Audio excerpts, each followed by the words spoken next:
Bonjour à toutes et à tous, je suis Hugo Cagnac, le responsable de la filière études européennes et internationales de Sciences Po Strasbourg. Cette filière, c'est un cursus de master historique qui offre une formation très complète et internationalisée aux métiers de l'Europe dans toute leur diversité. C'est aussi une filière qui a un très bon taux d'insertion professionnelle puisque sur les dernières années, 97% des diplômés ont trouvé un emploi ou ont repris des études dans les 3 mois suivant l'obtention de leur diplôme. D'abord, c'est un master historique pour 2 raisons. Premièrement, c'est l'un des plus anciens masters en études européennes en France, ce qui lui permet de bénéficier non seulement d'une expertise relativement ancienne, mais aussi d'un très important réseau d'alumni, d'anciens et d'anciennes du master, qui valorise sa réputation. Ensuite, c'est un master historique parce qu'il s'appuie sur une tradition, la tradition des études européennes de Strasbourg, autrement dit une façon d'approcher l'Union européenne qui est fortement marquée par la sociologie politique, qui offre une approche concrète, proche des acteurs et des métiers de l'Union européenne. Ensuite, c'est un master complet qui s'organise en 2 moments. D'abord, la 4e année qui fournit les connaissances fondamentales et un début d'approfondissement autour de l'Union européenne, de ses métiers et de ses principaux acteurs. Ces enseignements sont fortement colorés par la sociologie politique, mais ils sont aussi interdisciplinaires, avec du droit, de l'économie, etc.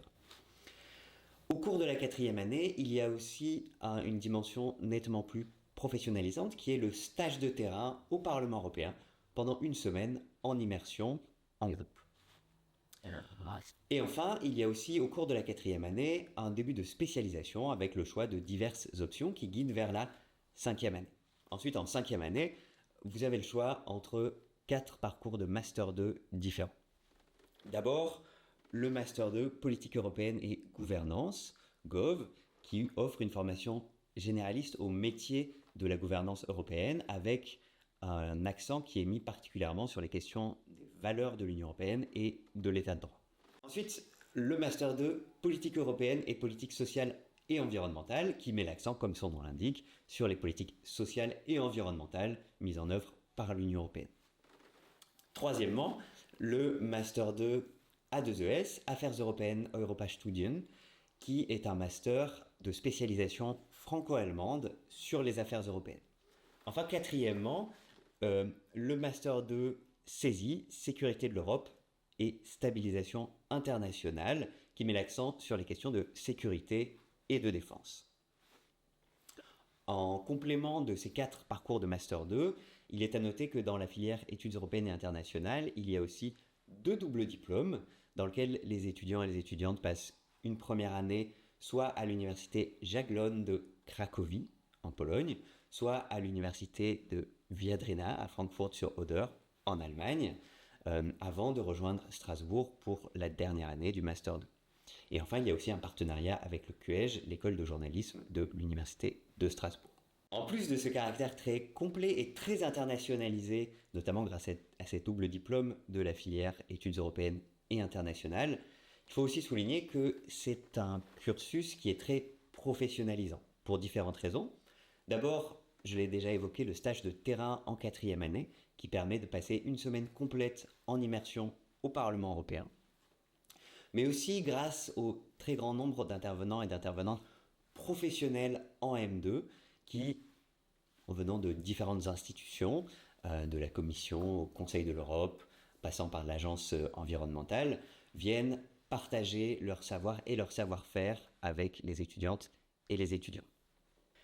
Il existe également au cours du Master 2 plusieurs modules de professionnalisation à travers lesquels les étudiantes et les étudiants vont se former à certains sujets de façon approfondie, en contact direct avec des institutions partenaires et des professionnels.